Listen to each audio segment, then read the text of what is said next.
Good afternoon. This is a Planning Board Working Session meeting, February 3rd, 2025 at 2 p.m. This meeting is being recorded and will be available shortly thereafter for scheduled and on-demand viewing on any smartphone or tablet device. If anyone else is recording the meeting, please notify the chair. Don't see anyone yet. Pursuant to Governor Healy's March 29, 2023 signing of the Acts of 2023 extending certain COVID-19 measures adopted during the state of emergency, suspending certain provisions of the open meeting law, General Laws, Chapter 30A, Section 20, until March 31, 2025. This meeting of the Chatham Planning Board is being conducted in person and via remote participation.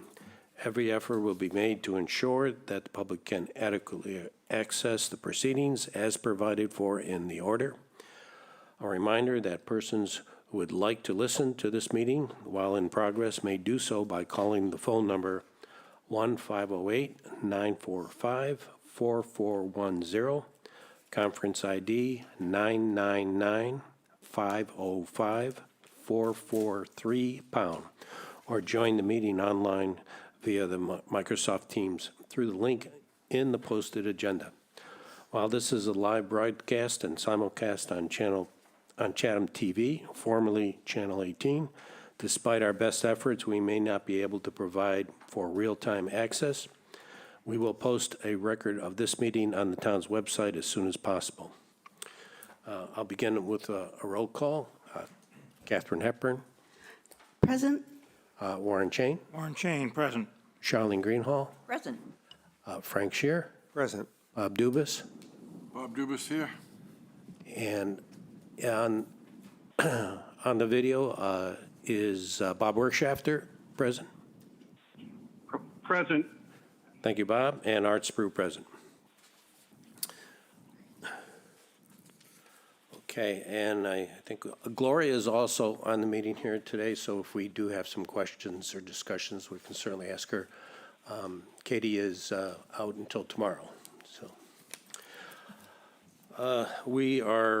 this is really just a workshop on where we are with the West Chatham Neighborhood Center bylaws. There has been some revisions to the bylaw and trying to incorporate as many of the items that have been in discussion over the last few weeks. Got two versions of it. One is with a track change and one is a clean copy. I hope you had some time to take a look at it beforehand. I don't have any type of particular agenda, but I thought it might be worthwhile going through page by page just to identify what was done, if there's an text issue or if there was something to be addressed by the attorney, how that was dealt with. So why don't we start with the track changes version.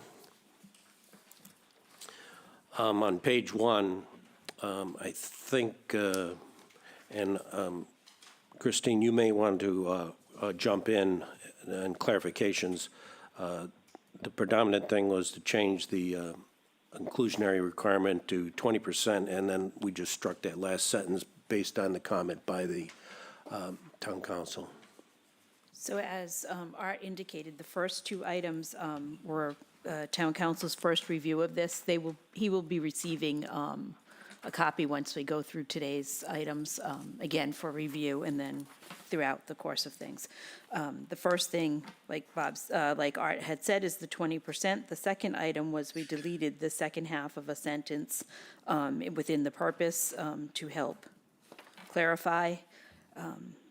Some of this may change in the future, as they've said each time with the seasonal community guidance that we get, that we anticipate in getting from the state. Go ahead, Charlene. I noticed nowhere could I find a definition of inclusionary housing or inclusionary, so I was just wondering if perhaps it would be good if we included that. And for our purposes, inclusionary doesn't just mean affordable, it also means attainable. So, if we want inclusionary just to mean affordable, then we may need to come up with another term. But that was just one thing that popped out at me. Question, do we have a definition elsewhere in our bylaw? Yep. I looked everywhere. You did? I did. Okay. I guess we could add it here. That's just the planner Yep. in me Yep. that was like, ooh, wait a minute. I thought somewhere at one point we had it and we included both affordable and attainable. I'm wondering if Gloria, maybe my memory's just wrong, so that's okay. Certainly worth double checking, but I think we probably somewhere need something. Good point. I don't remember ever putting in or even discussing the definition of inclusionary, but I think it does make sense, especially because, as Charlene mentioned, our inclusionary does include both affordable and attainable housing. Okay. Okay, thank you. Okay. Well, the idea is let's do a review and any adjustments in here, we'll try to finalize it for next week to advance this then. Okay. Next, page 2 is procedures. Christine, you did so well on that one. I'm going to let you go with this one too. Okay, so under this one, we just, we needed to put the standard of review, so it is under site plan review. I did see that, but then we still have down below staff review and what you're supposed to do. So I think there might be a little conflict there. Where are you looking? It says, it's in the second paragraph. Oh, It changed from staff plan review to site review. Site plan review, yeah. But then it goes on to say, said applications shall be made to community development and a written decision shall be rendered in 30 days of receipt. So we're still talking about staff review, but we've gotten rid of staff review. and and this is just for up to 200 square feet. And totally understand that, but now it's under site plan review, not staff review. Yeah. Okay, So- I will confirm with Katie this week. Yeah, I understand what you're saying. and if we're looking for standards, I'm actually going to put my old Harwich hat on. In the West Harwich Overlay District, there is language in that for staff review, which I should have thought of at the last meeting, but didn't. Okay. Which might be helpful, if that was the intent that it is, because I think it should be staff, I think not that site plan. was the intent for Right. 200 square feet. Right. Yeah, Catherine? no, I just wanted to comment, that was the original intent, but then we changed it. Yes. That was, and if we changed it, then we could even just eliminate this paragraph. If we just want everything to go under site plan review. Right. We just need to say that and Totally forget agree with this that, thing then that about- can go totally bye-bye. Right. Right, I think, to me, small additions, small changes. Right. Shouldn't have to go through the arduous, Right. yeah, change. that was the original intent, but at some point, I think the board decided to change that. Yep. So, But the staff only went to site in this version. Right. So if that happened, it was not recent. Yeah, I think you're right. I think that's probably should go back to staff and I'll make sure Christine takes a look at the Harwich. So let me. Go ahead, understand. Frank. Does that mean there'll be no appeal from the staff? There would still be an appeal process Right. back to the planning board. Right. Good. right. And again, this is just for up to 200 square feet changes, yeah. Okay. Okay. Page 3. So under this one, I had put under building footprint per the discussion with the Union Studios, excluding porches and awnings, but after talking to Art about it, we have decided that it should just say, the first part of the sentence, at the ground level, comma, any area underneath cantilevered through the rest of it, and then at the end of that particular definition, it should say, but excluding porches, awnings, decks, in any other permanent structure. And that would alleviate the concern that Union Studios addressed. So we are revising it in this particular go-around. Can we go back to attainable housing? Sure. We pulled out in perpetuity? So, yes, so whether or not, well, because town council advised us to pull out. Which in I agree with that. perpetuity. So there is an opportunity for you to put years if you want to have a yearly. I think we need something Yep. Right. there, either in consultation with the applicant to determine or put a time limit in there. And Gloria, I do believe in Provincetown in their bylaw, which goes way further than, the 125%, is there an in perpetuity clause there, or did they use a year?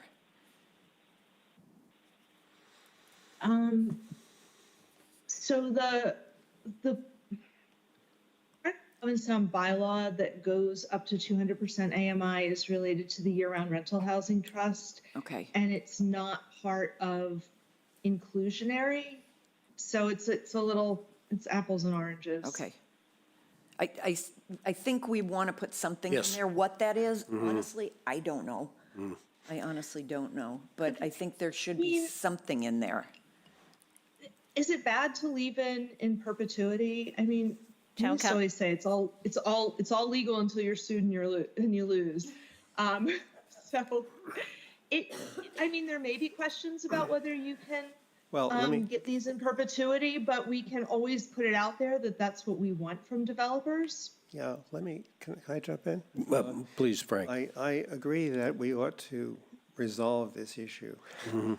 I'm not sure it ought to be here, right in this draft, because we're going to have restrictions for put in the deeds, and those restrictions have to be approved by us. So there's going to be a second step where they come back to us to resolve what this issue is. I'm not sure we're going to get a definitive answer right now without some significant research. So I'm a little bit worried about that. I would be reluctant, Gloria, to put just in perpetuity because there's a risk that if something's unreasonable, it'll be struck down completely. Yep. And the court will not say 20 years or 30 years, they'll just say it's gone. So I think we want to put something as long as we can, 99 years or something like that.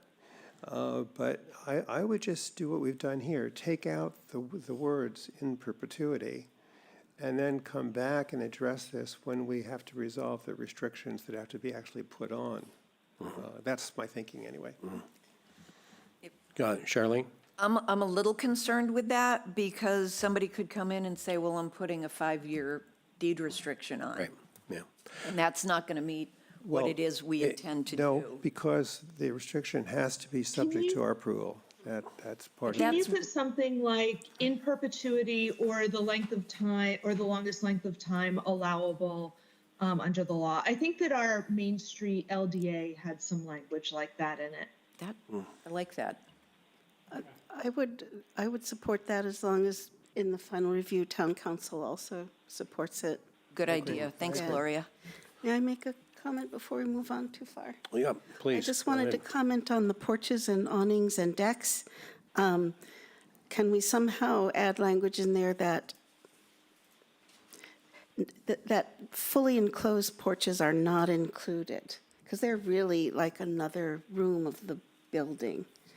I would prefer that we don't include, in other words, that we don't exclude fully enclosed porches, because it's actually, What if we said open decks, open porches, yeah, and open, open awnings? or just Okay. Well, no, not, because just say porches are enclosed on some sides. So I think the word Fully fully, en- not having fully enclosed is. Yeah, Yeah. because I think that really more properly should be considered part of the building footprint. Yeah. Yeah, okay.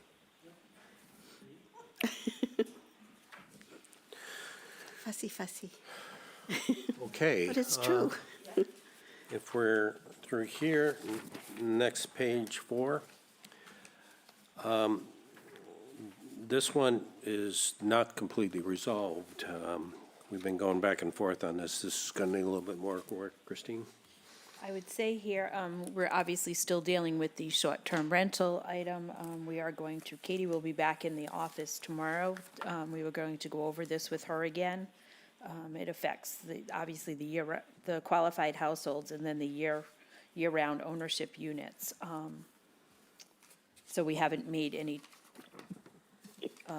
change to that at this point. Gloria did advise in the past that the seasonals communities guidance might influence this as well, but we obviously need to have something in place prior to bringing it forward. On the short-term rentals, we have this strong recommendation from Carolyn that we simply bar them. May I make a comment? Yes? Yep, please. Mr. Chair, the only thing is as simply barring them is not in full agreement with what the board decided last time, which is that we'd like to allow 2 months for people who are the owners or renters for a 12-month period, that of that 12-month period, they could do a short-term rental for 2 months. Absolutely. Yeah. I recall that as well. Yeah. But what concerned me about her note was she thought that if we did not bar them, that might reduce our chances of approval at town meeting. And I haven't been here long enough to have a sense of whether that makes sense or not. Well, there's, voters can pick just one item and say no to it. So there's a lot of items in here that could fall into that category. Yeah. I think we've made a judgment as a board right now that this is a direction that we'd like to go in with this draft, and I would say that's fine.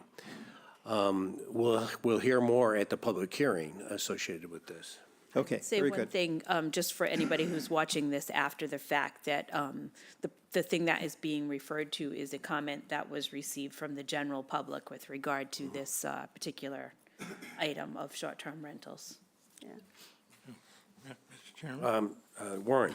with respect to this qualified household, I thought at our last meeting, we had a consensus that being able to rent for up to 2 months a year, whether you were a renter or an owner, didn't matter. We were okay with two months of lease, which would mean that on the second to last paragraph or line of that qualified household, I think it ought to say 10 months each calendar year, not 12. But I also, with respect to the comment we received from the public, would agree completely, I would agree completely, that 2 months doesn't mean that short-term rentals of day, week would be permitted. I think we need to find a way to prohibit short-term rentals in the sense that leasing it out for 2 months is fine, but 2 months means 2 months. And I think you're right, Warren, that we were going to come up with a defined of what we meant by that 2 month period of time. What was, and we didn't get that resolved. No, in I time know for that, this. I know that, but it hadn't clicked in my mind Yeah. until I saw the comment from the public, to which I am 100% in agreement. We Right. do not wish to open this up to having Right. every unit in here is going to get leased out Yeah. by the day or week Right. for 2 months a year. That's not what we wish to permit. But again, that Can I make a changed quick from comment 12 to 10 about months. the Yes. length of time and short-term rentals? So my recollection is that old drafts did say they must occupy the unit for 10 months in each calendar year. I'm not sure when it got bumped back up to 12 months, but I remember working on this and discussing this with you guys probably a year ago, and we had talked about 10 months in each calendar year. So I would be in favor of changing that, although Attorney Tellerman does note that it is in conflict with the year-round ownership unit definition, which talks about the tax code for principal residence, which is 180 days plus one or whatever. So it's 6 months plus 1 day. And so regarding short-term rentals, it's possible to not allow short-term rentals, which just means that people have to rent their properties for more than 31 days. So it's possible then that you could get someone living there 10 months out of the year, and rentals are banned in the West Chatham Neighborhood Center zoning district. And then they rent out their unit for either 2 months or 2 one-month terms. Banning short-term rentals doesn't mean people can't rent. It just means they can't rent it for less than 31 days. Oh, okay. Okay, I think that's okay. And those are all state definitions. okay. I mean, I can live with that. I certainly Yeah. would prefer, you can rent it for can 2 too. months, period, to a single lessee. I'm getting nods and concurrences from the board members, so I would say that would be our task, is to come up with that for next draft of this for next Monday. Yeah. But I didn't hear any comments one way or the other about the second to the last line here, where we have 12 months if you're an owner, that you have to be in residence, because that seems to be in conflict with Good. letting you leave. Correct, it. so we'll have to revisit that, yes. All right. And if I could just Yep, make one go other ahead, Catherine. comment. I think what you were just referring to, Warren, was in qualified households, but I believe the board's intention is to apply this short-term rental ban to everybody. In other words, market rate, attainable, affordable, rental, ownership. They have to have a 12-month residency span, but out of that 12 months, they were permitting, I thought 2 that months, was yeah. my understanding too, that this would apply to all. everybody, yeah. All units. So we just need to Right. incorporate that language. Okay, yeah, all right. That reflects the I agree. board's decision. Okay. Completely. I'm just saying, the way I read this, Yep. if you are a lessor, lessee, then you would be able to have the 10 months living requirement. Mm-hmm. But if you own it, you must live there 12 months. Yep. Well, we're going to, I think that's just a mistake. I think it should just we're on be the same 10 in page. both cases. It was just a mistake. I think if it's, That's if what I it's thought, but- ownership, you're saying it has to be principal residence, and then we were further specifying that it's 10 months Yeah. Yep. out of Yeah. the calendar year, Yep. even for owners. yes. Yes. And so regarding the short-term rentals, you can not allow them by zoning district. You can't pick and choose and say in all new developments, it's not allowed. So you're going to have to make a decision whether you're going to ban it by time, place, and manner within the entire zoning district. There's a law that requires uniformity within zoning districts. I think we agree Yeah, to that. and we agree with that. That's fine. Gloria. Yeah, that's where we're going. This was actually a recent discussion, Gloria. It might have been the last meeting even, or the meeting before that, and you might not have been here. So I know we did do all of this, a year ago with you, but then the board looked at it again, either last meeting or the meeting before, and as I understood it, it was for ownership, for rental, for attainable, affordable, and market rate, just across the board. We wanted to allow. In this district. In this district, we wanted to allow them 2 months that they could lease out their property, because a lot of people make a little extra income during that time, or, and we wanted to I get it. allow And- that and- for them.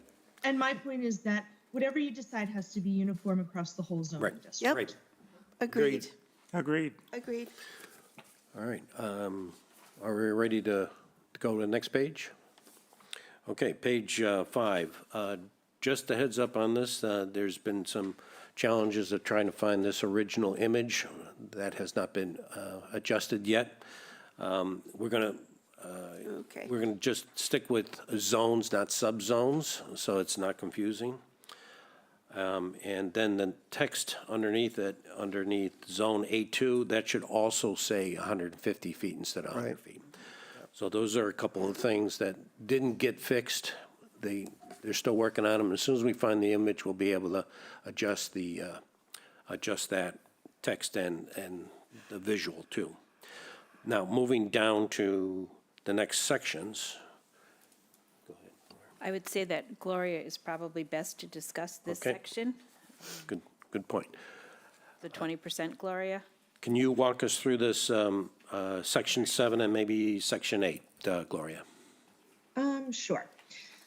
So Section 7 is the mandatory provision of affordable and attainable units, which was set at 20%, meaning all new units developed have a 20% inclusionary requirement. That requirement can be met either through the construction of units or, in the case of fractional units, by a payment in lieu. So none of the language for like 2, 3, 4 units is new. We worked on that a while ago. That's the same. I added a bullet point, which Attorney Tallerman commented on, and actually you guys commented on also at a prior meeting, just to clarify that for 5 units, we actually, because that's a whole number, one of those 5 has to be affordable, and it has to be actually constructed on site. And then for additional units above that, any fractional has to be a payment in lieu. So if you're building, 6 units, 1 of 5 has to be an affordable unit that's built on site. Yep. But then that 6th unit is, 20% of the requirement. So you'd have a payment in lieu for that. I think it's pretty clear. I think that it's been worked out. And then the final bullet point, which talks about the average cost of a unit in development shall be determined based on the values provided in the building permit application. That's just the baseline for how the building department is going to determine what that payment in lieu is. Did anyone have any questions on any of this? The only thing I Charlene? had is town council, I thought it was pretty clear myself, but town council had said, are we talking about the construction of a typical house or a house in the development? I think it's clear it says a unit in the development. Yeah. So I don't think we So need to it do does- anything It more. does say a unit in the development, and I actually pulled out some information into a new section 9, which gives some information on what we expect for those units that are created through section 7 and 8, mandatory provision and density bonus, which talks about what we expect to see in the development. I mean, I think it's clear. If you have suggestions for making it clearer, I'm happy to do that too. I just have one, going from the top of the page on 6, 1, 2, 3, 4 bullets down. For 5 new dwelling units, that paragraph. If you drop 3 lines down, it says constructed. Well, I think that should just say required, because it says now the construction of shall be constructed. So I'm just changing Resulting in that. a See that? minimum. You're talking about on page 5. No, because that's to actually say that a minimum of 20% of the well, I guess you could say required. It's just grammar. You're just saying the construction shall be constructed. I'm changing it to required. Required. That's all. Construction of one shall be, no. No? Okay, the construction of one, okay, shall be, okay, right. I see what you're saying now. Okay. Shall be. I mean, Yep. or instead of construction, maybe it's just for 5 new dwelling units and multiple of 5 dwelling units, 1 deed restricted affordable unit per 5 total units shall be constructed. I like that better because it has the shall next to construction. Yep, that's fine. constructed. That's Okay, that's good. That's Yep, fine. sounds So good. just take out the words, the construction of, Sure. after 5 dwelling units. I want to keep the shall be constructed language in there. Okay. Thank you. Okay. Next, section 8, Gloria? So section 8, first of all, I noticed a mistake. So I struck that whole 25% year-round units everywhere except in this first paragraph, although I have a draft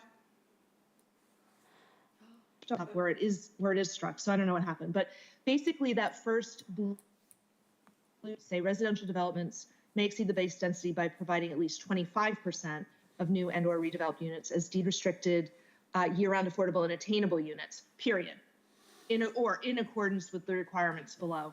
So that additional requirement for the 25% year-round occupancy, that should be struck, like it's struck everywhere else in this document. So let's go, once that's struck, let's go back to the idea of providing at least 25% of the units. So I had some questions about that and about whether that should be 20%, like the base. I think it, Let her finish. sorry. Go ahead, Gloria. Please finish. Like the base requirement? And the short answer to that is no. No. So we're requiring 20% as a base requirement of affordable and/or attainable units. And if we give the density bonus, that's a big thing for the town to offer to a developer. And we need to get something in return. And in return, we get an additional 5% affordable and attainable units. That's why it's 25% under density bonus, because they get something from us and we get something back from them, which is the additional 5%. Does that make sense? I have a question. I guess this only works if it's more than just 10 units, correct, Gloria? No, because what if someone has a small lot that, for whatever reason, only allows, I don't know, like 2 units on it? So then you can get the density bonus of doubling that to 4 units. It works for anything. I mean, not all the lots in West Chatham are 1 acre even. I mean, some are less, some are more. What I was challenged with is I'm trying to figure out how the heck the board figures out what this statement means, because I'm trying to make sense of it in my engineering head, and I haven't been able, and the only way I can do it is by running through some numbers associated with it. If you have a site and they have 10 units on there and you're applying this, how many units fall into this category? I still see only 2. The only way it could be more than 2 units when there's only 10 units being built is if you go to say there's total number of 20 units that are going to be on a larger site, and then the density bonus kicks in. So the density bonus kicks in anytime a developer wants to use it. So if you have a property that's 1.5 acres and you're allowed to build, what is it, like 7 units on it or something like that, and instead you choose to build 14 units because that's allowed in the density bonus, then you would have to give the town 25% of those 14 units as affordable or attainable. It's possible that developers will not take advantage of the density bonus, and it's possible that some will want to, because they'll want to create more housing units than the site would normally support. Arthur, I think it's pretty clear. I mean, are you concerned that we're not going to have enough affordable units constructed? No, it has nothing to do with that. I'm trying to figure out how we actually apply this. I don't understand how we apply it So you, as a you board. guys don't apply it. A developer would apply it. I'm with Art. May I ask a question? Also, I think in our last meeting or two, we changed to saying that 5 units per acre is the baseline, Yeah. 10 units is maximum. Right. So that the percentages could always come out to 20%, that we could always calculate the affordable attainable at 20% and have more of a chance of them actually getting built rather than getting payments in lieu, that we'd have less fractional possibilities. So the density bonus It's not would, going to play out like that in real life, because you're talking about like the perfect 1 acre lot with no constraints where someone could perfectly build 5 or 10 units. I mean, it's nice. In some ways, I feel like it's almost worse that these numbers add up like that, because it makes everyone think that, oh, we're going to get 5 units per acre. No, we're going to have a lot that's 1.2 acres that allows 6 units. And someone might want to do 12 units then instead of 5 and 10. Or maybe they don't take advantage of the full 2-time density said- bonus. You're and missing instead of the, 6 you're missing units, the they point. build You're missing the 8. point. Yeah, You're missing the point that last time yeah. they put and I'm not sure I want to claim that I did this, but we restricted the density to 10 per acre, period. maximum. Maximum. So there is no Right, which density. is So the correct. density Yeah, is that's- 10 per acre. Yeah. There's no There's no Right. way to go beyond that. That's the bonus. Correct, because you Yeah. have a base density of 5, and the density bonus says up to 2 times the base density. Correct. But that's assuming that you have a 1 acre lot. If Well, you it have a doesn't 1.2 acre lot, then you can build 6 units on that. But it's Because the still base 10 density per is still acre. 5 per It's acre. 10 per acre. Yeah. Yeah, and also, I just have a question about the 25%, because we've always had concerns about that, incentivizing developers to go to a 40B. And we don't want to allow, we actually don't want to Correct. encourage So- that. So this is why we're up to 25%, but not over 25%. It's still more reasonable and more certain for a developer to follow these guidelines, which still requires 25%, but they don't have to go through EOHLC. They don't have to get a project eligibility letter. They don't have to jump through any hoops at the state. And it's all laid out pretty clearly in this kind of hybrid form-based code, exactly what the town is looking for. So I don't think that you're incentivizing anyone to go to 40B. So if you had 25% affordable, and also most of the units that they build can be attainable, so they don't even have to hit the lower affordable incomes.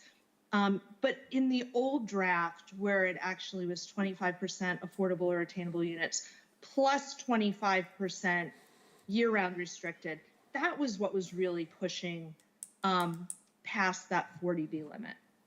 Like this is still more desirable than 40B, even though it still requires 25%. Yeah, But they're not 25% affordable at low income, and there are no state hoops to jump okay. through. But the adjustment can't be that you can build more houses because what we did last time, Right. which said it's only 10. So the incentive has to be if you make it 25% instead of 20, the board will grant you 10. relaxation on parking spaces or other things to encourage you to make it more than 20. And I'm so for this, but the way it is now, the way this is worded, just seems to contradict that other decision that was made that we're never going to let anybody build more than 10 per acre. So this actually says up to 2 times the base density is allowed, up to a maximum of 10 dwelling units per 40,000 square feet. So it doesn't contradict it. It literally says just that. But that's what we have now. We already are restricting them to 10. So there's no bargain in making it 25. No, you're restricting them to, the base density is 5. The only time they get up to 10 is through a density bonus. And if they get a density bonus, then they give us 25% affordable units instead of 20. Well, then this statement for additional units and developments over 5 is the statement that's out of line on the paragraph before, because it's still saying 20%. And the only way you could do more than 5. So that's under a different section. That's under mandatory provision. And that section is about 20%, which is the base density. So I can build. Section 8 is about the density bonus. I can build 10 on this upper portion. I can build 10, and it's 20%. Why would I? If you have a What do I get if I say now it's 25%? I still can only build 10, but now I have to make an extra one of them affordable. Why would I ever do that? I'm telling you, these two things are out of line with each other. I think I'm in same thinking as you are on this, Bob, and what it does is it puts you into the fractional category. And then another clause down below says if it's a fractional category, you got to kick it off all the way automatically up, even if it's, say, a 0.2, then it means that you got to kick it up to another unit. That was never our intent. We agreed last time that we were going to stick. It does not say that. We were going to stick with just as we have, you've mentioned it there, If you have 5 units, the 5th unit is affordable attainable. If you have 10 units, that means the 10th unit is in addition affordable or attainable. And that was it. We wanted to keep it simple, and this is definitely going to complicate the whole equation. And if we don't keep it simple, I'm not sure we'll get any place. I know, but I'm going to give Gloria's right. Yeah. That we don't want to go beyond 5 unless we get something else for it. And if we're just getting an extra one more unit at the same 20%, we've gained nothing. All along, I thought the first 5, you had to do 1. If you do more than 5, then the second one's at 25%. Okay, so that means that the second 5 would be only if they're 1.25. taking advantage of the density bonus. Yeah. Do you have to provide 25%? Okay, so, You could have a 2-acre lot, Okay. which allows 10 units by right? 5 per acre. And that would require 2 affordable units, 20%. No density bonus required. It's just a bigger lot that has more units. That's just under Section 7, the mandatory provision. And by the way, we're also getting the year-round commitment with the density bonus. So an additional 25%. We're getting the We're not. year-round commitment with That has to be everything. stricken. with everything, We're yeah. getting the year-round commitment across the board with everything, so we don't need to add it. Could I just make a Go ahead, Catherine. So I'm just wondering, this is something the board again considered, it was like the last meeting or the meeting before. Yeah. And we changed our maximum from 12 to 10 so we could have at least 2 units built. And maybe what we're considering is we just don't want a density bonus. We want 5 units and then 10 units maximum at 20%, and then we get 2 units. So, but if Because you what is allow the density someone bonus? to go from a base density from 5 to 10 Right. on the same lot. So you have a perfect 1-acre lot. You're allowed 5 units on that. That's your base density. But if you allow someone to double that base density to 10, and it's still a 1-acre lot, not a 2-acre lot, then you should be asking for 25%. That's a density bonus. If it's a 2-acre lot, then they can build 10 units by right, because the base density is 5 per acre times 2 acres, 10 units. 20% of 10 is 2, and then 2 of those 10 would have to be affordable. So That's with no density bonus. The density bonus means you're allowed, or let's take that 2-acre lot again. You're allowed 10 units on that because it's a 2-acre base density of 5 units. With a density bonus, you would be allowed 20 units on that, of which 4 would have to be affordable. No, actually 5, because it's Right. now 25%. Yeah, but the density bonus should apply to just the additional ones over the base of 5, not the entire amount. Because when you do that, that means the entire thing is Art, 25%. I've done density bonuses before. If you're using the density bonus, it applies to the whole project. And If you don't want to use the density bonus, don't use it. But if a developer uses the density bonus, it applies to the whole thing. And if you do that, then you're right back into the same territory that we're in before, which the board was not supporting that direction. So I think we got to stick back What to the direction? to 20%. I'm agreeing entirely with what Gloria is saying. I totally understand what Gloria is saying. And it is based on 5 units per 40,000 square feet, period. And if you want to go to 10, it's the density bonus. If you have a 2-acre parcel, you automatically are allowed 10 units. Under the density bonus, you could go to 20 units. Right.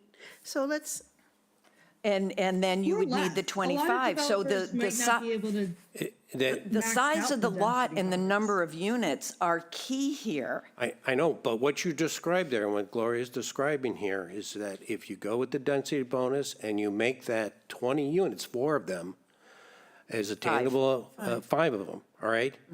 That puts you into a 40B category, and they can do much more than that. No, that's not true. It's not true, because I went through this already, where we have some really clear guidelines. We have really clear expectations. We have form-based code, and we have none of the federal and state hoops that you have to go through for a 40B. Even though the number is the same, it's really not from a developer's perspective. There's more certainty. There's fewer hoops to jump through. There's no dealing with the state as well as the town. In addition to that, our 25% allows them to do attainable levels up to 125% AMI. So those units, if they're being rented, can be rented for more. If they're being sold, they can be sold for more. It's just not the same. It's better. It's better. Can I make a comment? Catherine, please. So I'm going to stick my neck out a little bit here. So if they do 10 at 25%, it means they need to build 2, and then they have half a one that we'd ask for a payment in lieu, basically, correct? Correct. Yes. So what if we did something wild and went back up to 12 for the density No, bonus? we No. can't go back there again. Can't go back there. We can't go Well, back there. wouldn't that mean that 5 would be the baseline at 20%? They'd have to build 1. And if they use the density bonus and went all the way up to 12, they would have to do 25%, which would be 3, and we'd require that they would be built, no payments in lieu. I mean, I'm just trying to get more things built. But lots aren't perfect size. Like, there are going to be more examples than not when you have like a 1.3 acre parcel. Okay. And numbers aren't going to be round. That's why this is, in percentages, so that we can figure out what you're allowed by the base density. It may be that you're allowed 7 units. With the density bonus, you may be allowed 14. With site constraints, they might only be able to build 12. It is different. Every parcel size is different. This is like really solid and easy to follow math for calculating out the number that they could potentially build and how much they would have to either build or pay. Okay.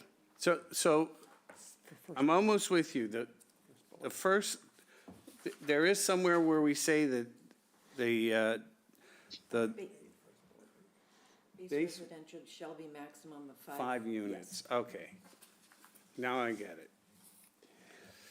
I would like to say that I understand what Gloria is saying, and I'm in accord with it, and I don't think we should increase it to 12. No, Okay. Okay. we've had that argument. As long as we understand, that we're going to get fractional units.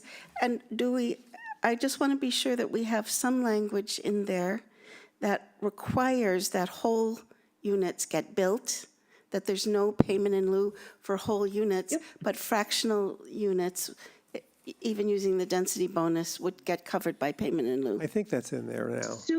So that language is in there. And it's further clarified in section 9, specifically where we have that waiver language, which you guys talked about last time. Because who knows, there may be a reason why they don't want to build a whole unit. But they would have to go to you with explanation and justification for a waiver of that requirement. Can I ask you a different question? Actually, quickly, let's not strike that part, the last thing, or making a payment in lieu, because that's the whole point of a waiver, that there may be circumstances, and you guys don't have to approve a waiver. It's all discretionary, but there may be circumstances where a payment in lieu is allowed. So if you're never going to allow a payment in lieu, then we should take out the waiver language. But if you take out the waiver language, that makes it much more legally non-defensible. Okay. I'm ready to move on to something lower in the density bonus, where you have the distribution of affordability. Is that your experience that we need to be this specific here? So we have one at 80 to 90, one at 90 to 100, and then everything else can be 125.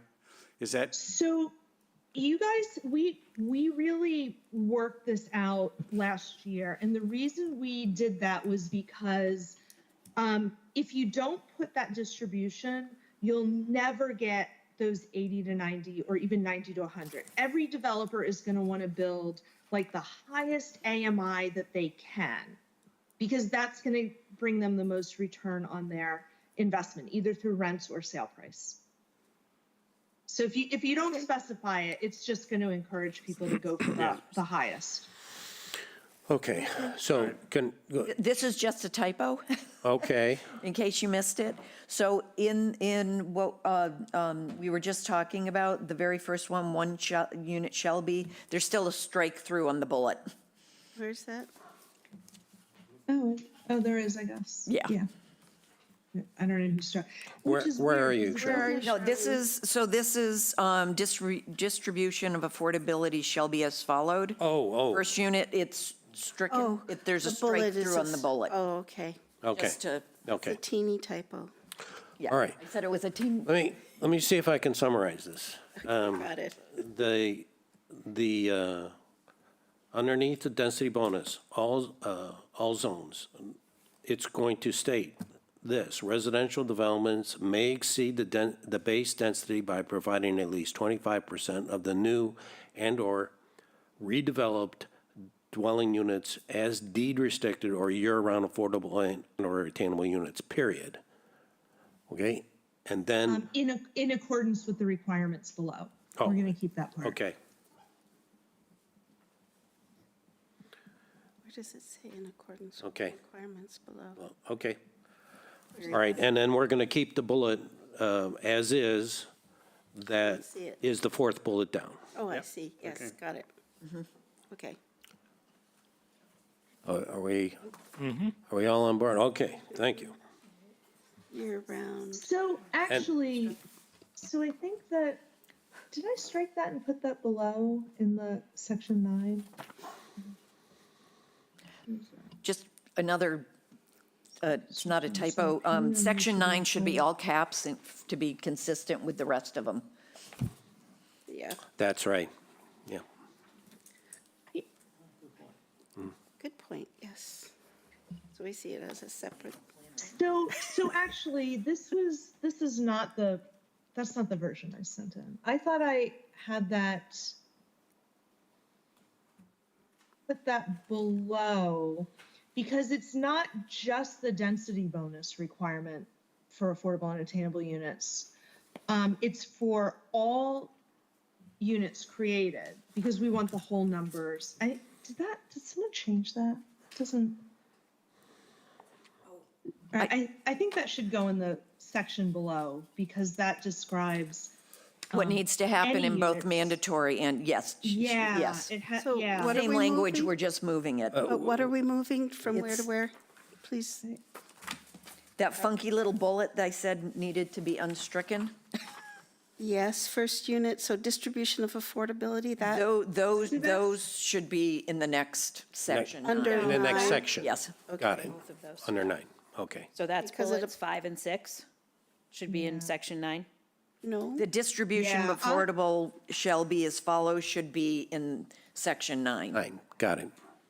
And even the bullet point below, if the 25% density bonus requirement, really it should be if the requirement for affordable attainable units results in a fractional unit Yeah. in addition, That should the go, whole units must be constructed on site. Yeah. And a payment in lieu shall be required for the fractional units. So that's also, Goes below, yeah, Goes that in- one I thought I did put below. goes in section 9. Is that what you're Yeah. saying? Okay. Right, those, Okay. okay. Yeah. All right, so then going to page 7 then, the additional bullet that was added there, are we going to strike or making a payment in lieu of, or retain that? I think we should retain it. Okay, Because all it's right. only if there's a waiver granted. And like Gloria said, we can always go, oh, no. Waiver with Eh-eh. appropriate alternatives. Site review. Well, I just get a little nervous about making that payment in lieu of, because it never is anywhere near what it takes to build something. But we have said that payment in lieu of has to be the construction cost of Yeah. the unit in the I development. hear what you're saying. So, I just know practice.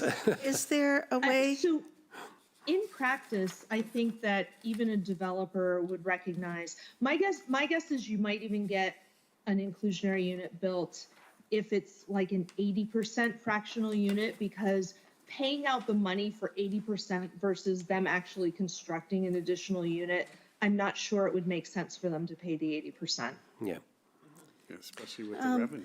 okay. I have a question. Go ahead, Catherine. Yes, I hear what Charlene is saying, but I'm a little uncomfortable with making a payment in lieu in there because it offers the option, and I think they would need to request the option from us. I mean, is it legally that we're saying that we will consider a request for a waiver of constructing affordable attainable units. I don't know if we want to offer that we're going to offer. No, we're not offering it. The bylaw is putting that provision in. If it's not written in there, then the applicant cannot request it. Is that true? They cannot request a payment in lieu? They're asking for a waiver. They're asking, right. So in that waiver, we need to be specific as to what they can actually waive. If it's not in there, they can't ask for it. Like we say, you can waive parking requirements. You can waive requiring a new street tree in the bylaw. But those are the things we're specific off-site. about. You can't ask for a waiver for something that isn't Okay. specifically Okay. outlined. Okay. I just don't like to offer them something that we don't really want to. But we're not really offering it. You can say no. That's the nice thing about a waiver. Okay, so just a reminder, we have until about 3:45 at this working session. We do have to sign off because they need to set up for the next meeting. Okay, so we have about 45 minutes or so I just want to give a heads up to the board. We're on page 8 now. I have a suggestion here underneath parking setbacks, which is the new item 12. So do I. The first bullet actually is, and that was raised in question by the town council. It seems to be confusing. I don't think we need it. We can just delete it. And the second and third bullets really are very definitive on what the criteria is. So I'm not quite sure we need the first one, which might be confusing. So That's my suggestion. you're saying to eliminate the whole No. bullet point, parking in front yard is prohibited in all zones? That statement there is essentially, is more definitively stated underneath the next two bullets. For example, Zone A1 and B, minimum parking setback is 10 feet behind the primary building facade. Well, it depends how you define the front yard. The front yard could be defined bigger than those dimensions. And I was suggesting front yard kind of be defined as within 20 feet of the minimum road setback. I was going to go one further. Yeah. Parking on the street or roadside, which is Route 28, of the proposed new building or structure shall be prohibited. Because we don't want parking in front of the building. Right? All right, here's. Unless it's pre-existing. Here's my No, understanding we don't of even want it then. bullet 2 there, which is zones A1 and B, okay? Essentially, if you have a building and it's set back, say, 10 feet, the parking has to be set back an additional 10 feet of 20 feet. That's what it's saying. Right. If your So- building is set back 20 feet, then the parking is set back 10 feet further, which means 30 feet. That's what that says, and essentially, you can't put any parking in the front. That's what that bullet tells me. Any place in front. Oh, that works. Well, Except if you look at the drawings, they've got parking in front of all their houses. You're just talking about, Which drawings? Which drawings? No, these are just the ones that front on the Yeah, roadways. these are setbacks from the road. Only from the roadways. That's what this says. When you get into, zone Everybody. A2, which is everything beyond 150 feet, there really isn't any restrictions per se, if you take a look at it, because they're saying that setback has to be 30 feet from the roadway. Well, zone 2 doesn't begin until 150 feet back, so it really, you can put it any place in zone 2. A2, that is. Well, So- I'm not If- sure why you say that parking in the front yard is prohibited in all zones. I think we should leave that in there, because that's If what we if you wanted. want to leave it in there, that's fine. Yeah. I think we have to. Second and third bullets but- are more But we definitive. have to define front yard. Or just say no parking between the primary structure and the street. Well, no, we're doing this for all zones. Right. So it's going to be for the zones in the back as well. But there W- are no roads. It doesn't matter. We don't want parking in the front of the building, period. Well, no, That's what we've put forth. We don't want, that would be anything that fronts on the roads, okay? When you get into zone A2, that is not going to have Parking in front of a the- road. There's no road, other than the drive for the parking. I agree with you. yes, So but you're going to have parking That's not a road. just about any place in zone A2, depending on how the buildings are arranged. Okay. My But definition. may I make a comment? I don't think that was our intention. I gonna think build a big- saying parking in front yard is prohibited in all zones, I think that's what we intended. We didn't want to have parking in the front of the buildings anywhere. Yeah. I think that was our intention, not just the buildings facing the street. So I think that was our intention, and that statement then is different than the following two Yes, you just bullets. have to define what a front yard is. Yeah, okay, so Warren, I want to get you in here. Point one, I couldn't find a definition of what we mean by the front yard. Yeah. To me, if I just read this, it means you don't need to be in a parking space. You can just pull up on the grass somewhere. You Yeah. Park in the yard. Yeah. I thought we Okay. don't want to permit that. So it ought to say something more about what we do want, and that is that parking in other than in a lined parking space is prohibited. But we have to define where we're going to allow lined parking spaces Well, to be that's- put. That's in the site plan review as to where the parking is going to be. I mean, if, Oh. so parking in other than the areas we approve in a site plan for parking is prohibited. Or we need to define what front yard means. Well, let's take, for example, Union Studios image there for, this is 1652 Main Street, okay? Now, what you have on this image, you have, What page is that? I'm sorry. this is, Really teeny tiny on the bottom. yeah, it's this one with the site plan. But which page? Let's see, it's on page 2, the back of page 2, okay? Yeah, page 4, you're right. That's right. So that's 1652 Main Street. This would be a classic example of what we would be dealing with for this section of the bylaw. The building in the front is the required building to have a commercial space. Now, they could put residential above, right? But they would have to have at least 50% commercial, all right? When you get to zone A2, you go back 150 feet. Now, where are you going to put your parking, all right? They're showing parking, for all practical purposes, in the front of the building, right? So where would unless they turn the buildings and say the front of the buildings at the boundary, the property line. Well, Arthur, that's why I was defining the front yard in reference to the frontage requirements. Yeah, I think our intent on this was exactly what they're showing here. Which is Which is what I said in Yeah. my, parking on the street or roadside, whatever word you want to go, of a proposed, and I actually changed this, of a proposed primary building shall be prohibited, plain and simple. Say that again? that? Oh, on the Parking on road. the street side, just to make it clear, you don't even need that, or you can just say parking, parking on the street or roadside of a proposed primary building shall be prohibited. May I make a comment, please? I don't know what that means. It means Wait, exactly. first of all, what street are you talking about? Are you talking about 28? Are you talking George Ryder Road? Those are your main roads. So it can be, you don't want it on George Ryder Road either, though, Yeah. right? Yeah. Or you can just say along Route 28. That whatever you guys want to do.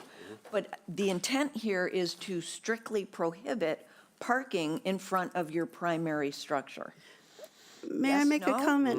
No, I think it's the not just intent that. is to restrict parking in front of any building. And if I may comment, this design that's presented to us by Union does that.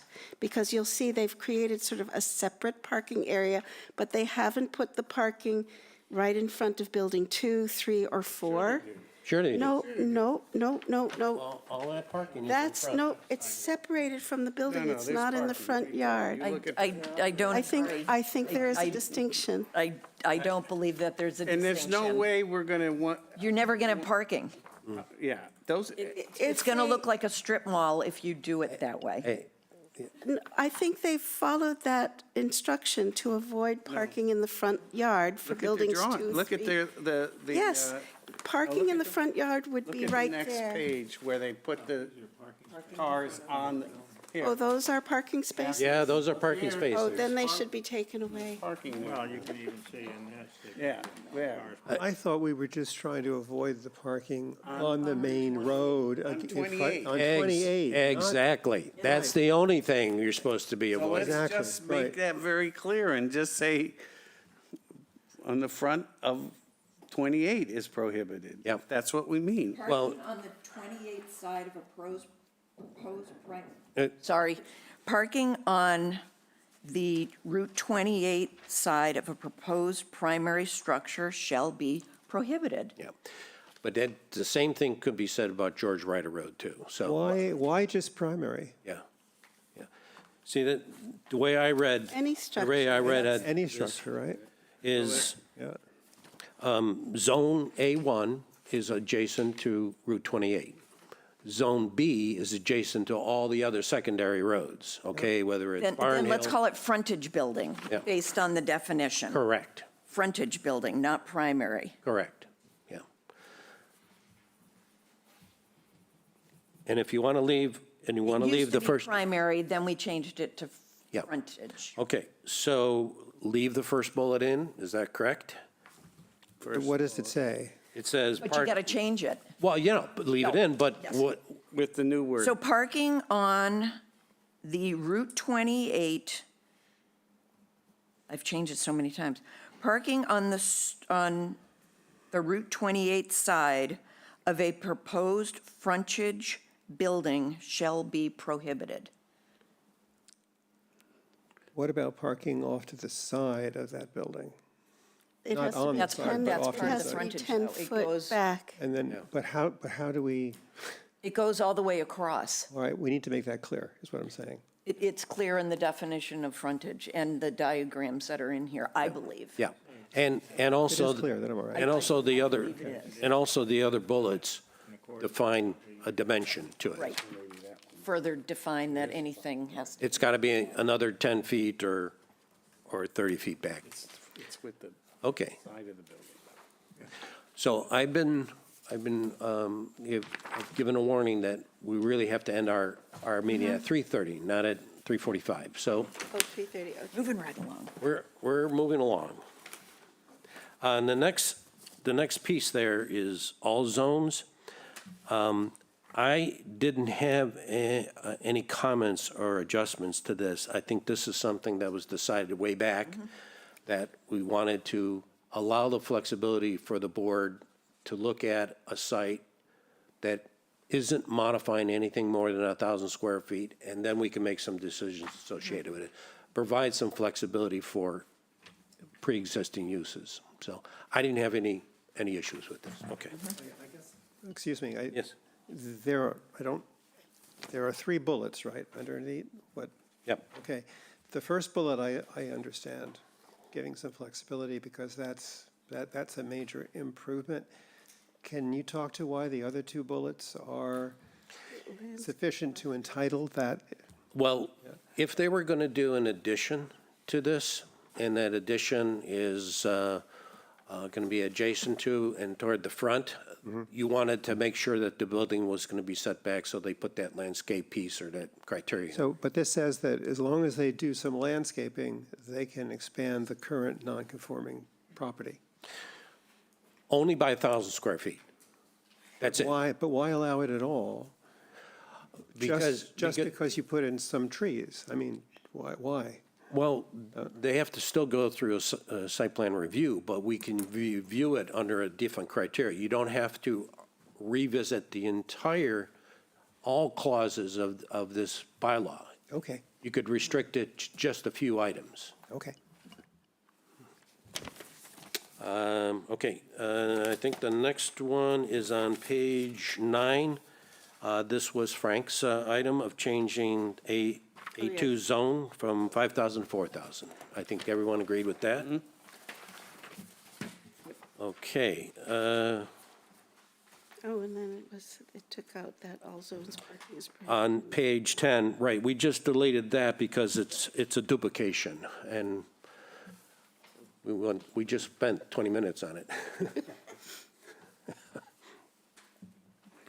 Okay, I'll just have to agree to disagree on that one.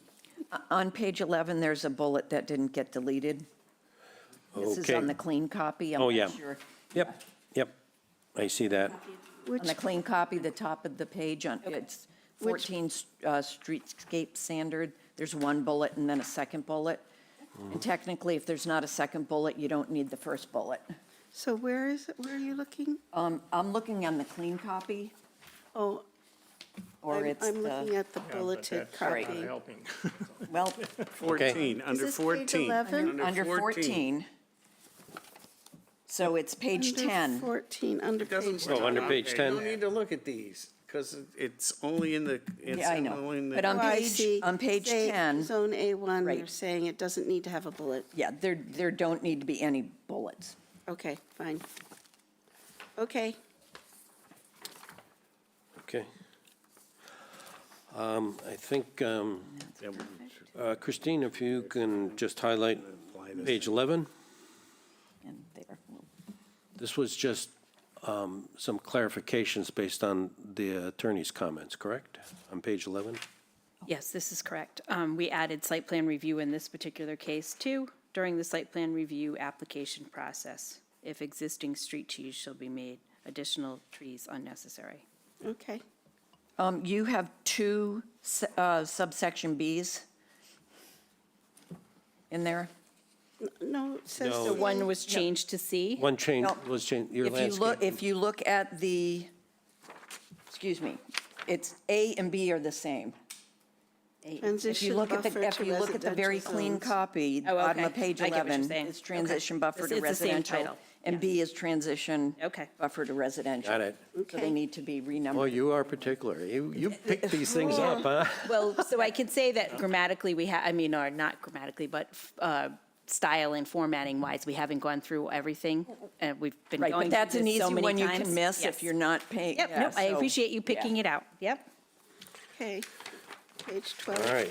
On page 12, this is based on your comment, Yep. Charlene. You wanted to add this in. This was a very good comment to add in, because we wanted to have that green area in front of Right. the residential spaces. It was a good clause. I actually just Googled it and found language I liked and stole it. Okay, All right. It's actually from one of the towns in California that burned down. oh dear. And on page 12, Sure we I want think green area that the paragraph D should be C. It's mislabeled. They've got to change Yeah, accordingly. she's going to review all of that, yes. Okay, all right. Okay, and down a little further in the table, we're retaining 2 dwelling units for the residential Yep. piece. Yep, And I think that's it on that page. On page 14, I think there was a question, I forget who raised the question about the word expert. And I think we want to actually add not just engineer, but professional engineer. This is, your civil engineer would be the one that Okay. to be looking for on this. okay. Good. Then on 15, all right, so, okay. I went over this with Christine. She's got the revised language on this. It's Just, The well, a only little thing bit I think adding. that we're going to do here, and we had just talked about it for a few minutes today, was to add the word "and" in between site plan approval, amended / change of use, and the building commissioner. I think when town council goes over it again, he may put a comment about the building commissioner. He may, I don't know if he'll give us some additional language. So here's the way, and really all it is, if you take a look at your track changes one, after the word use, we're putting in "and by," okay? So it reads, uses not listed in the permitted use provisions that are similar in character, scale, and impact to permitted uses may be allowed if determined by an application for site plan approval amended / change of use and by the building commissioner to be consistent with the regulations and intent of this article. If you take a look at Yeah, the way why- this was why- before the addition of an application for the site plan approval, Arthur? it all makes sense. Why is the building commissioner involved in this process? Building commissioner has generally made the first pass associated with this. With what? Uses, with uses? Yeah, So this is not any language that we added to it. This was a language that was in there all along, the building Sure. commissioner piece of it. I mean, you can change that going forward. Sure. And I think that maybe that was what council was getting at, but I just don't know what it adds. I mean, if it's going through site plan approval anyway, I just don't know if the language about the building commissioner needs to be in there. so you want to strike it right after that? Yes. I think it I was should. looking at that too, but I didn't want to necessarily assume I should strike it without getting an input from the I board would agree members. to strike it. Strike it, Yeah. okay. Because what it implies is that the building commissioner could review it independently of the site Yes. plan approval of the All right. planning board and approve a use that we actually don't approve of. Okay. And is not consistent with the bylaw. And Yep, strike so it. I actually think we should strike it. Okay, good. I think that's right. Okay. And 16, we do have a definition of this elsewhere in the Right. protected bylaws, so we don't may have to make any changes here. Okay. On, And again, you'll be merging the two tables that are shown here. well, as soon as they get the final formatting, yes. I hope we can get that through by the next meeting on the 10th.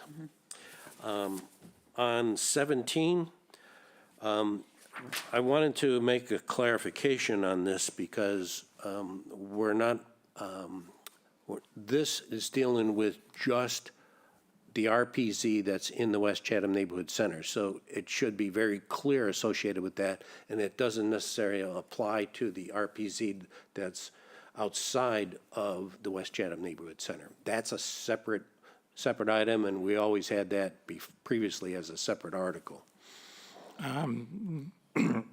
That's correct, and I was going to suggest adding some wording in there to make that clear.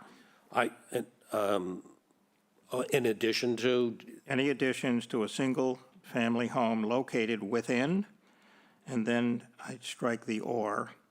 I'd say within, then I'd add the West Chatham Neighborhood Center, and within or partially within the RPZ, and then the rest would be the same.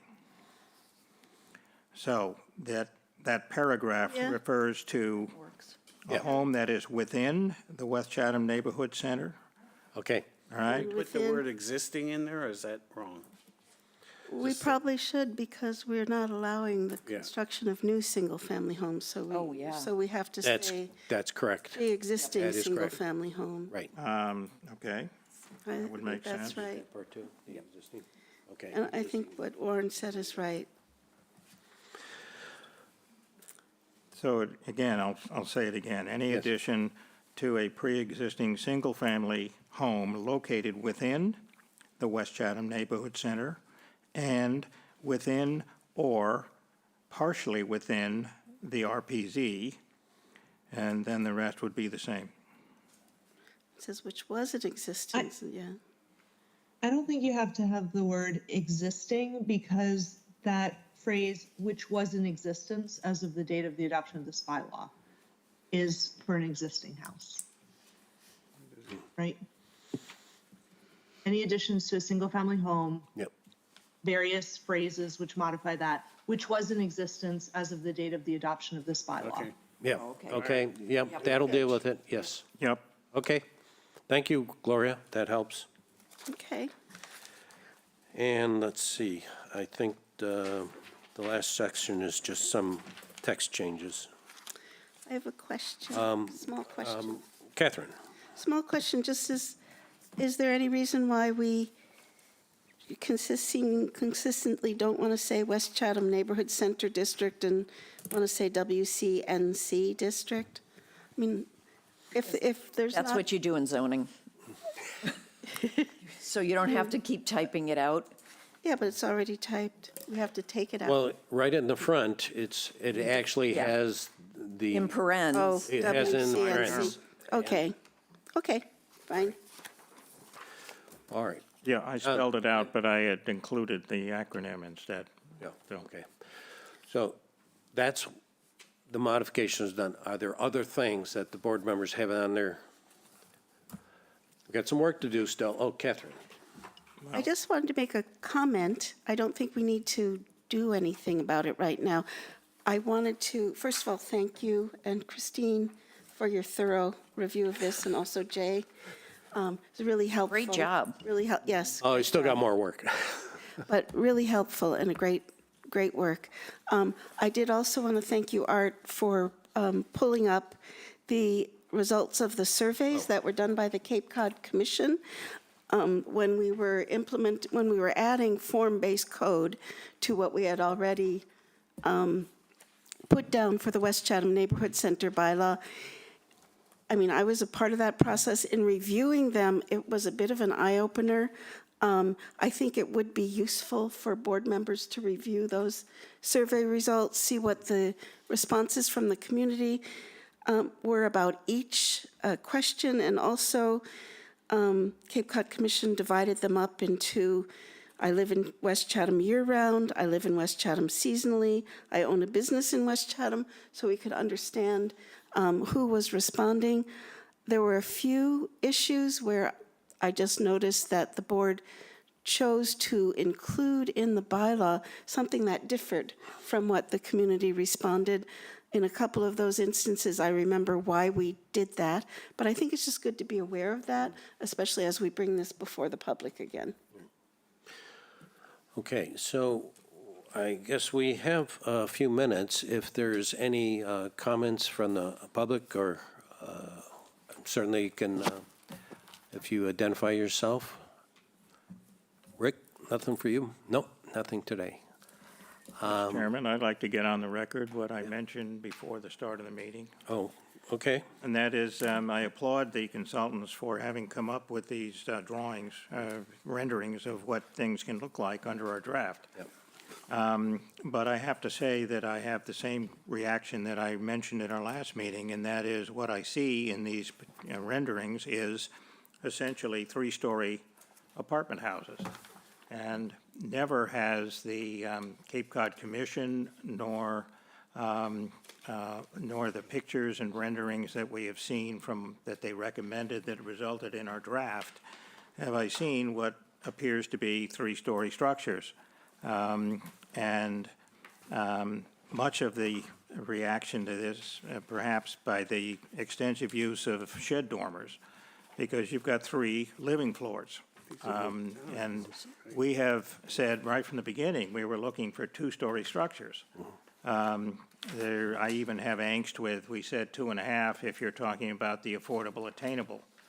But the use of the shed dormers is essentially creating a 3-story structure out of a 2-story building. And my feeling is that's not what the public had included in their response that Catherine is referring to. It's not anything that I ever saw in the Cape Cod Commission proposals with respect to form-based zoning based on what they had seen in the interests of the town and the preferences.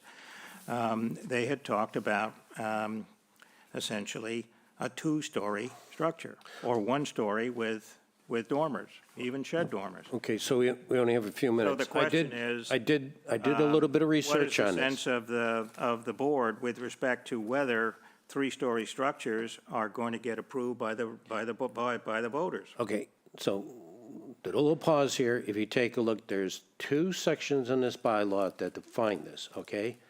If there's something different that the board wants to do, they should give directions so we can make that adjustment. And here's the first piece. If you go on page 9, all zones 2 stories, not to exceed 30 feet, okay? All zones, next bullet down, all zones of residential development includes a certain amount of deed-restricted affordable units, the maximum height is allowed to be 2.5 stories, though still not exceeding 30 feet. The next section on the next page, where it goes all zones and it's underneath the roof slope, that's where they talk about using dormers. They're allowed to be set back 5 feet, and they're not to be any more than 50% of the roof. That's the criteria that was used by Union Studios. That's the images that you are seeing, okay? 2.5 stories, the dormers don't exceed 50%. So that's the criteria. So the images there are consistent to what was in the bylaw. Now, if the board members want to do something different than that, then we have to change this criteria. I'm agreeing completely with that. That's what I'm saying. They've done a masterful job of creating renderings that are exactly in accordance with our draft.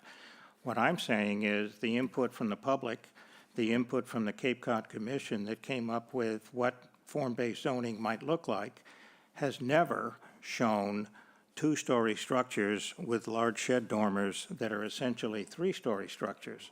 And we've tried to limit it to 2 stories, with the comment about 2.5 for the attainable. The attainable is only 20% of the units. Okay, So what Charlotte? I'm saying is, I'm asking whether we need to change it. Okay. Because I was very surprised to see 3-story structures. Okay. Charlene? I don't think they're. I am fine with what Union Studios put together. I'm fine with the language we have, and whoever put these together, I don't know who did.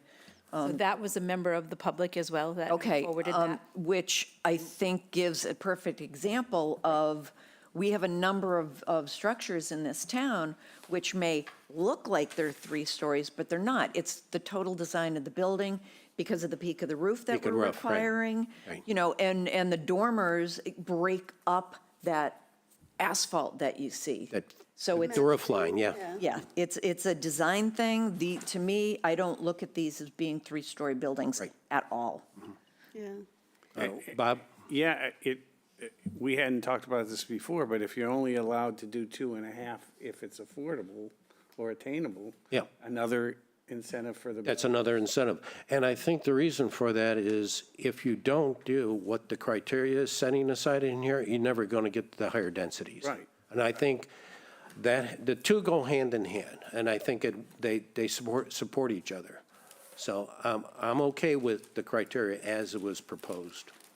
Yeah, And the visuals that were And provided. the visuals, right. yeah, I agree. I think it might look like 3 stories, but it's not. That's the best that can be said. All right, we're almost at 3:30, so do I have a motion to adjourn? Mr. Chairman, I move that we adjourn this work session. I'll second that. Okay, we'll do a roll call vote. Catherine Halpern, I agree. Warren Chain, Warren Chain, approve. Bob Wirtschafter, Approve? Charlene Greenhall, Approve. Frank Scheer, Approve. Bob Dewis, Bob Dubus, approve. and Art Spur, I approve. And the time is 3:29? 3:30.